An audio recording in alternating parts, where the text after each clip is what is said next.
In the previous episode, I talked about what it means to pause before reacting, to watch which voice is taking the microphone, how unmanageability doesn't begin with circumstance. It begins when I forget to observe myself. This episode moves one layer deeper because sometimes the voice isn't obvious. It doesn't sound like rebellion. It doesn't sound like avoidance. It doesn't sound like ego. Sometimes it sounds like responsibility. But if I'm not vigilant, identity can attach to it. And that is what makes it harder to detect. One morning, in the quiet space between dreaming and waking, as I was returning to my physical body from the dream state, a song from my past by the group Arrested Development impressed itself strongly upon my mind, with an emphasis on two particular phrases. It was all a dream about Tennessee, but I am still thirsty. When I heard that line, but I am still thirsty, something else came back to me. A story I once heard about Bill W. and Father Dowling. Bill was restless, agitated, still searching, and Father Dowling reminded him of the Beatitude. Blessed are they who hunger and thirst. He wasn't speaking of physical hunger or physical thirst, not the body craving something, but something deeper, a spiritual thirst, a longing that doesn't come from the body. And that kind of thirst does not disappear. Bill once asked him if it would ever be quenched. And Father Dowling said, "No, never." The question isn't whether the thirst ends. The question is where we aim it. And for Bill, that thirst to help alcoholics was an expression of seeking God. It remains a call to seek within. That shifted something in me because thirst doesn't mean I need to go searching out there. It means I need to look in here for what I've been seeking all along. And that's when the line about Tennessee landed differently. What I began to recognize was a familiar pull, what that phrase was pointing to. And once I saw it, I couldn't ignore where it was leading me. It brought me face to face with something I've been wrestling with lately, a subtle tension between stepping back from the rhythm that shaped me and stepping inward to deepen my inner work. And that's when something clicked. That's what Tennessee was pointing to. This pull inward wasn't abandonment, it was return. And when I say Tennessee, I don't mean going backward. I mean returning to that part of me that never left, that part of me before my development was arrested, before alcohol became the way I protected myself from the inner and outer world, before fear set in and began dictating how I lived, before I began living in a posture of survival. Underneath all of that is the part of me that wanted union, the part of me that gravitated toward divinity because it felt just right. Back when the only place I felt peace was in stillness. And that's why Tennessee represents the part of me before I let self doubt in the door. And that realization was humbling. But still, there is a subtle risk even in that. The danger is turning this remembrance into identity. I've seen this pattern before. I once heard it called the four eyes: infatuation, irritation, innovation, integration. It hasn't happened once, it happens in cycles.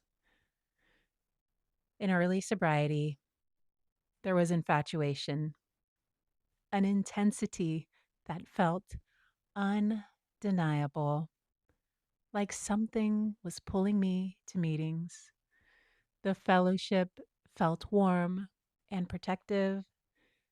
I showed up early, I stayed late, I went out to eat afterward, and I did service work. I felt wanted, I felt useful, I felt like I was a part of something, and I wanted to shout the steps from the rooftops because through the literature, the fellowship, and divinity, my life had been restored. The fellowship felt stabilizing. The steps felt like a map out of chaos. And I love that map.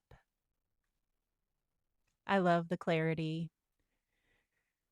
I loved the rhythm. I loved having a place to go. I loved not being alone anymore. Infatuation for me felt like relief. It was safety. It was momentum. It was hope. But beneath all of that, there was still the same thirst. And over time, something shifted. The sweetness began to thin, and irritation set in with personalities because I began to notice something uncomfortable. We were all recovering, all learning, all trying to grow, and many of us had stopped developing when we started drinking, including me. So,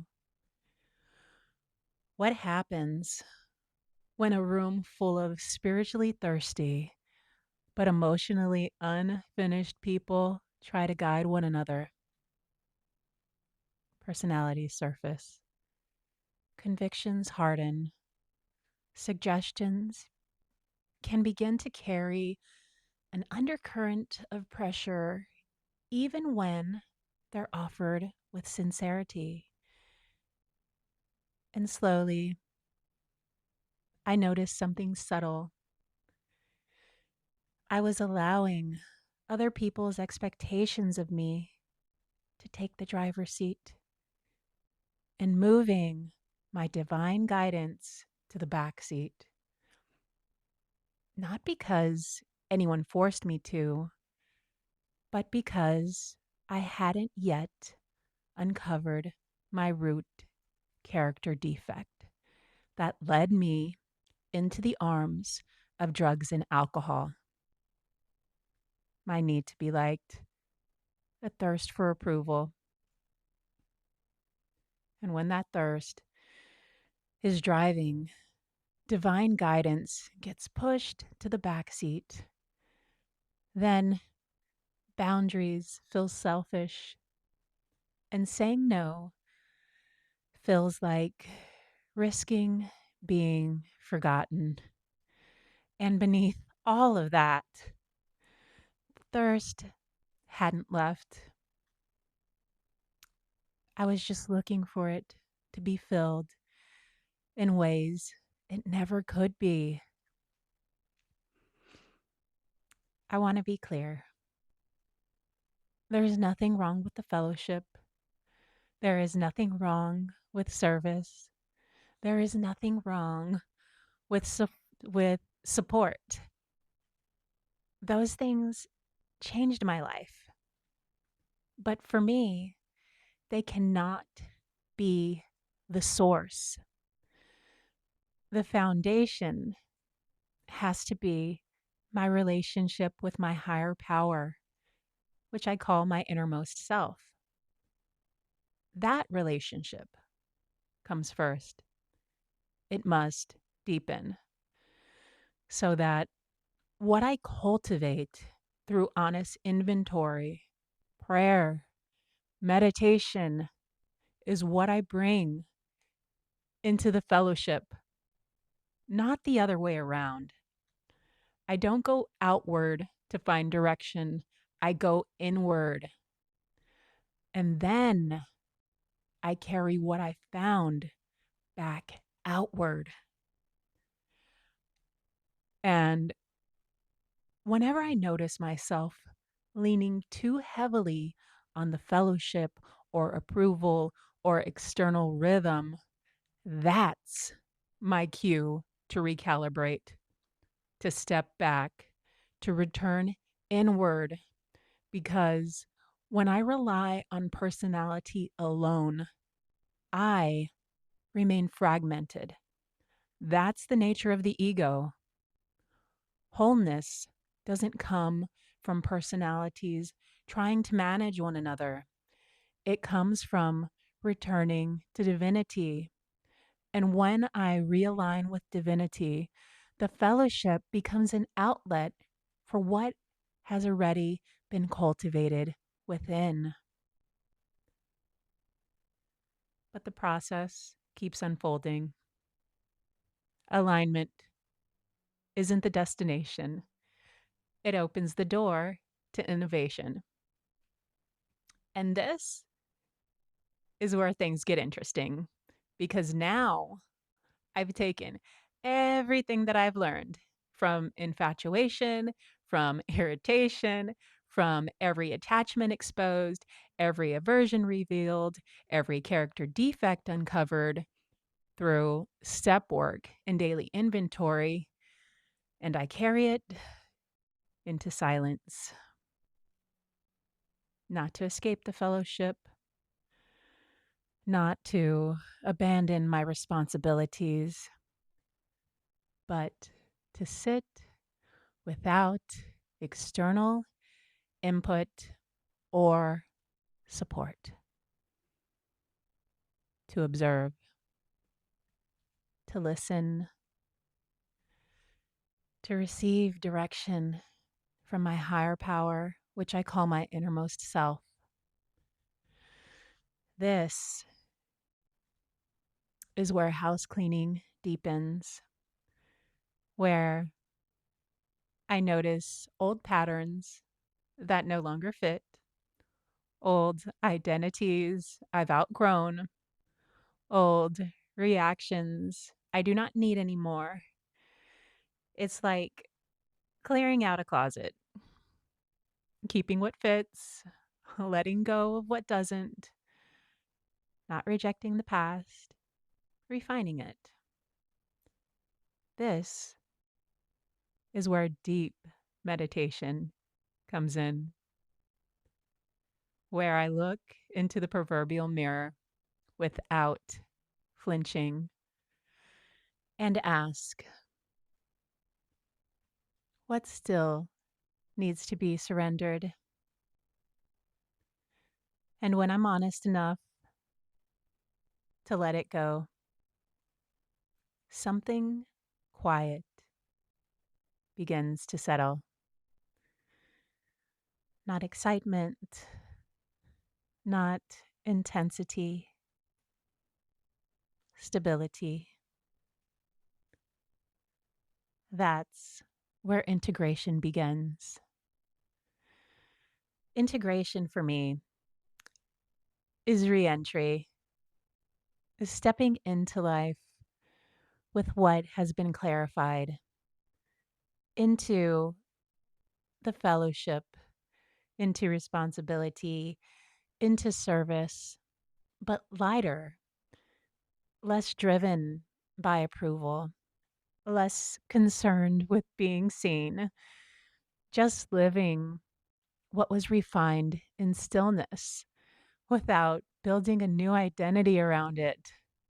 No new persona, no spiritual image, just alignment in motion. But if I'm not careful, even this can become a subtle identity. Then arrested development begins again.